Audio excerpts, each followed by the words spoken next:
This is Joseph Network TV, bringing to you more accurate news from all around the world. Nigerian family facing deportation fear for their lives if sent back to Africa. The Bakari family fled Nigeria out of fear that their daughter will be subjected to female genital mutilation. Members of a Nigerian family living in Canada say they fear for their lives as a result of media attention they have received after a deportation order previously issued by the Canadian government. Bakari, her husband Hafiz, son Faiz, and daughter Faiza also fled Nigeria and arrived in Canada in 2017. The family's youngest daughter, Farhana, was born in Canada in 2018. The family of 5 was denied refugee status last Thursday and were told to leave the country by 3 p.m. on Friday. The children's life, my husband's life, is at risk, said Rashidat Bakari. We ran away from Nigeria because they wanted to circumcise my baby girl, the one I brought from Africa. When I got to Canada, I had another baby girl. Currently, I am pregnant with another baby girl.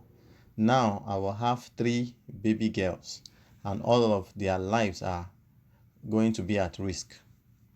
The family's case caught the attention of the African Community Organization, ACOW, a group that staged a protest last Friday outside the office of the West NDP MP, Brian Massey.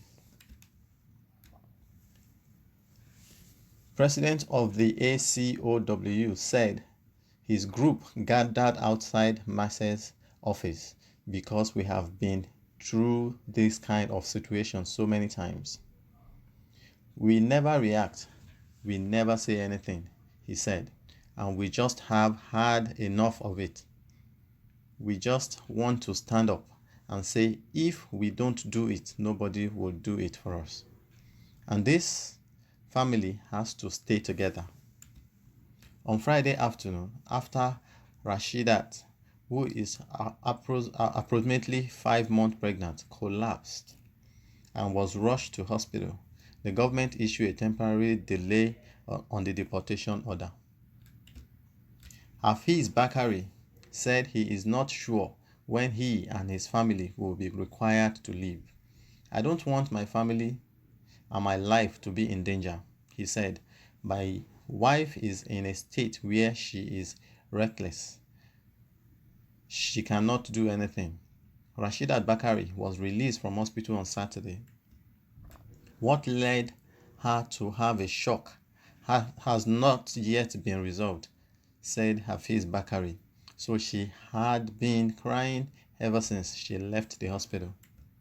Bakari says that he fears for his family's life because of the media attention his family has received. People from home now, they know that I am in Canada, he said. If I go back home, they are going to kill me. They are going to kill my wife, he said.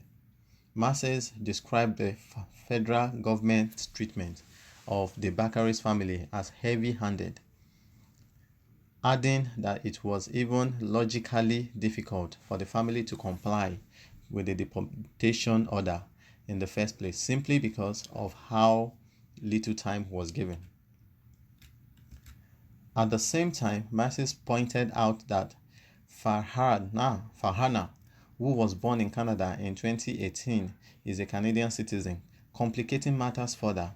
There are very significant issues related to health, personal safety, and just the capability financially of being able to leave the country, he said. A spokesman for the Canadian Border Service Agency said the Federal Piracy Act prevents the organization from producing comments or details on this specific case. The decision to remove someone from Canada is not taken lightly, said Judith with the CBSA and in an email sent to CBC News on Monday. The Immigration and Refugee Protection Act, IRPA, states that removal order must be enforced as soon as possible. Prior to removal, individuals may seek leave for judicial review as well as administrative review procedures that assess the potential risk to the person of returning to the country of origin. Everyone ordered removed from Canada is entitled to due process before the law, and all removal orders are subject to various levels of appeal. An immigration consultant who founded Canada by choice said the Bakari family has a few options to appeal their deportation. Their first option is to file for a pre-removal risk assessment. The problem with this pre-removal risk assessment is that immigration has to send you a form to fill, said Harif, who can't just apply for it. You can't just apply for it.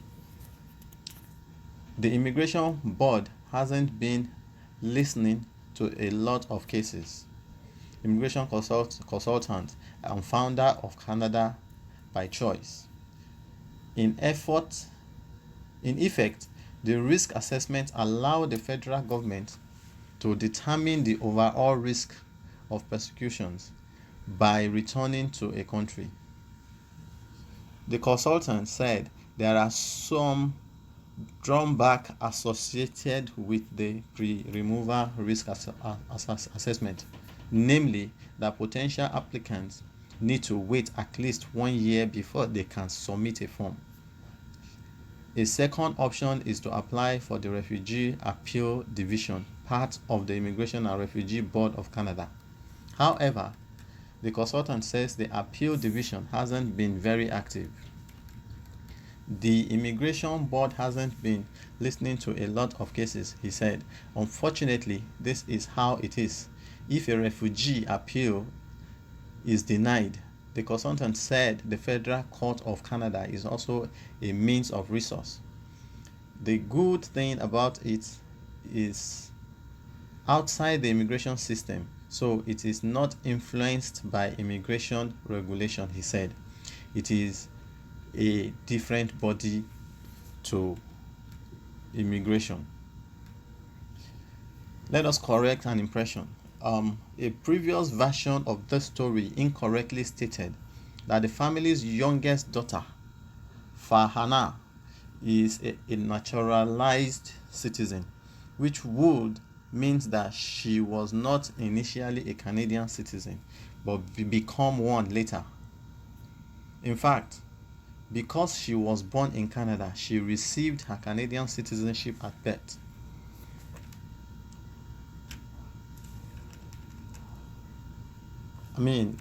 This is just so pathetic. This is one of the things that Africans and Nigerians face outside the shore of Nigeria, just because we have bad leaders. Just imagine a whole family now, their life is at stake. They don't even know what to do. People are fighting for them, people are protesting for them, but we don't really know what the Canadian government will do concerning this particular case. Just because Nigeria is hot right now, nothing is working. You can't imagine all these people now going back to Nigeria to go and do what? Where would they start from? Where would they start from? I don't even know where they will start from, believe me. For a family of 5 to go back to Nigeria and their kids are still young, and it's not as if they are going there on their own choice. Now they are facing a deportation risk. Just because our governments are not good, just because our governments are bad. Many people want to leave the shore of Nigeria because they are in abject poverty. Nothing seems to be working. Nothing. Yeah? And Africans, we have all this barbaric culture. What are you circumcising girls for? You know, what are you circumcising them for? And some family rituals, they do that, they still do that, which is very, very bad. It can affect the girl or the girls mentally and even physically. And still yet, people still do that in Africa. They still circumcise girls in Africa. The reason, I don't even know. What are the downfall of circumcision? Why are they really even doing it? I am pissed right now. Because this is the whole family now. You know, they are facing deportation risk. I know they are demoralized right now. They don't even know what to do. You know, it is because we are not in their shoe. We can't know what they are going through. Every day of their life now they are in fear. Just because we have bad leaders. Because if we have good leaders, Nigerians will not go outside the shore of Nigeria to seek for asylum. To begin to seek for asylum here and there. It's not only Canada. In America, a lot of Nigerians seek for asylum. In Australia, the same thing. Go to anywhere. I was just last week. Even Ghana there begin to deport Nigerians. Just because Nigerian government, our leaders are just too bad, way corrupt. We have all the resources, but they are not using it for the betterment of Nigerians. Seriously, it is high time we begin to speak out. Let the whole world know Nigerians are suffering. If the president is coming to Nigeria now, they will take him to Ajah, they will take him to Lekki, they will take him to places that you would think you are living in abroad. They will not take him to places that people are really suffering.